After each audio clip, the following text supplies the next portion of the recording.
Simon Eber has taken over our airspace. He has finished us. Please, just pay attention to this video. This is coming from the Army Chief of Staff, Nkwankwa Ana Akwatogodi. First of all, shout out to Arise TV for this very video. Simon Eber has just finished us. He has taken over our airspace. When I told you people that M16 and M26, some of you doubted it. Some of you said that we are carrying fake news. Although those people that say we carry fake news, we have already blocked them so they won't see this video. But for some of you that doubted, oh yeah, watch this video. East, the military contends with similar threats from separatist rebels, indigenous people of Biafra, IPOB. From his base in Finland, a self-acclaimed leader of the group, Simon Eber, has continued to seize portions of the airwaves to destabilize the country.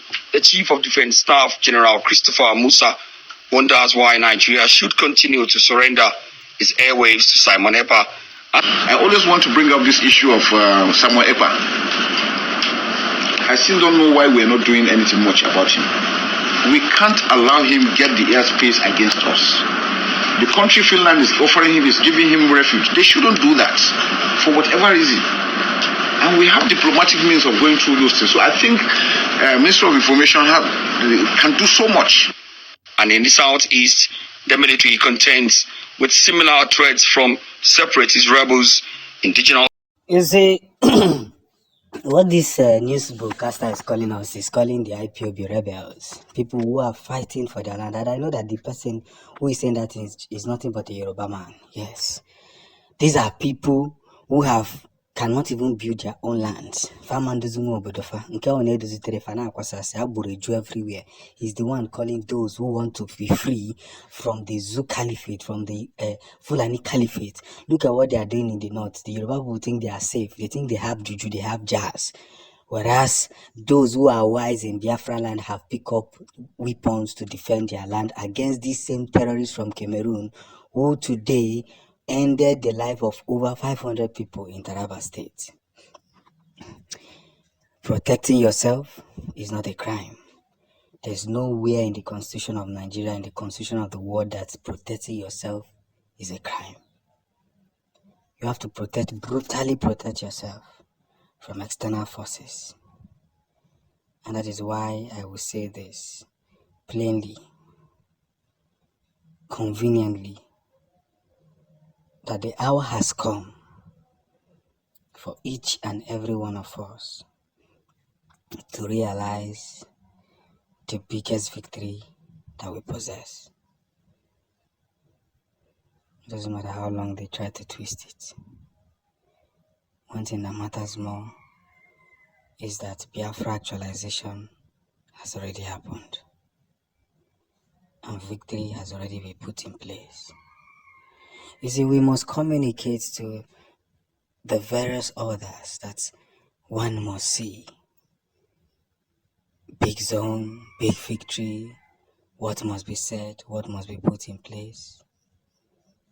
And by so doing, everybody must understand that it is the time for us to hold ourselves. You all have seen that Simon Eber have seized the airspace. What are they going to do about it? What will they do now that Simon Eber has seized the airspace? They cannot do anything. Because they can no longer fly their helicopters and drop bombs on innocent people who are just selling markets. And we have heard it from the horse's mouth. Ife anabia, okalere, onye ukwu, kali onye nkata, onye nuyozie wane. PM Simon Eber has replied the Zoo government. They have equally replied the British government, who tried to take over the missiles of the Biafran dragon spirit. This is just the beginning. You see, I must say it with every piece of mind that Biafrans are now coming to that very point where nobody, I repeat, nobody can stop them. Nobody can stop them. I want you to pay attention to this video. They will be right back. It is very, very simple and clear that the Zoo government do not want the Biafran to ever succeed, and they are doing it very well with the British government. the British government on their own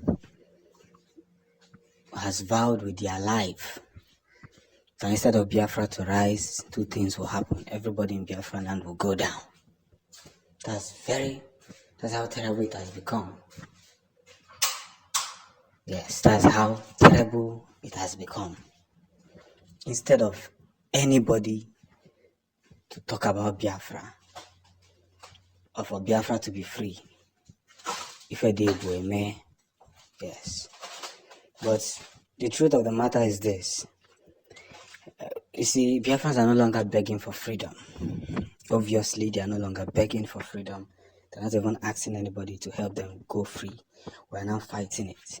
And I love what Simon Eber said. He said, I will be, and this generation will be the end of British colonialism in Biafra land. See, we cannot continue to blame the British for colonizing us. It is not their fault. They did what they had to do for their people to survive, yes. But it will be our fault if we keep sitting back and tolerating this evil that they are doing with some politicians in our land. That will be more evil on notice. So that is why everybody and each and every one of us must stand upright and condemn what we don't want.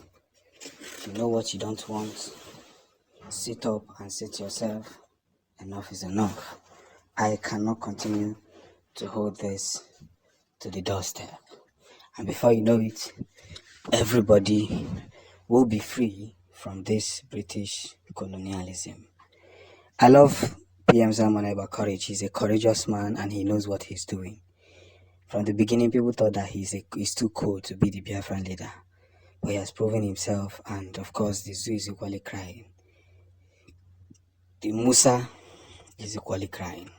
The Biafran Liberation Army, in conjunction with the Biafran Dragon Spirit, has made the first made in Biafran missile that travels with the speed of sound. Oh my God, man. Hey, can't you get into watch? Oh my God, we have come to realize one of the biggest antecedents that most people have shown in history. I told you that this new unveiled Biafran force, the Dragon Spirit, is going to do a lot in the coming months. Like a lot.